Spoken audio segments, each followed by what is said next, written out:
Ruben Onsu baru saja menunaikan ibadah umroh pada 28 Agustus 2025 lalu. Ini merupakan perjalanan spiritual pertamanya usai memutuskan mualaf. Begitu banyak hal yang terjadi selama Ruben melakukan ibadah tersebut.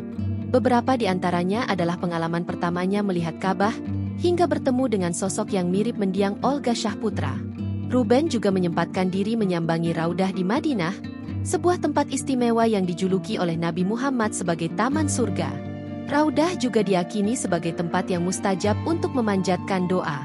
Saat disinggung soal doanya selama melakukan ibadah umrah, Ruben pun menjawab dengan penuh haru. Namun, dari semua doa yang dipanjatkan, presenter kondang itu mengaku sama sekali tak berdoa soal jodoh. Hal itu diungkapkan oleh Ruben Onsu lewat video bincang-bincang di kanal YouTube Wendy Cagur. Di sana, "Gue nggak ada doa jodoh, nggak ada. Doa minta nikah lagi, nggak," ujar Ruben Onsu, Jumat, 26 September 2025.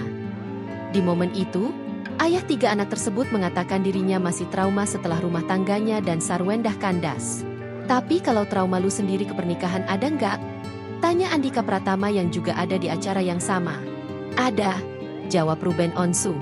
Alih-alih memikirkan perkara jodoh, Ruben Onsu kini memilih fokus membenahi diri.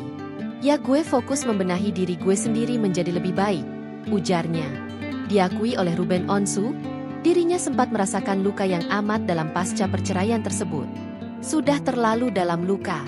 Jadi gue cuma berpikir, tidak perlu menyudutkan, tidak perlu apa, yang penting gue fokus pada diri gue sendiri," imbuhnya. Meski tak berdoa meminta jodoh saat umrah, Ruben Onsu tak akan menolak apabila di kemudian hari dapat kesempatan membina rumah tangga lagi. "Kalau untuk nggak mau, nikah lagi gue nggak ngomong. Tapi kalau gue sengaja berdoa minta jodoh itu nggak. Tapi nanti kalau Allah punya mau kita nggak ada yang tahu. Sekarang gue lagi ngejalanin hidup gue, hal-hal yang menurut gue nggak penting nggak usah," tegas Ruben.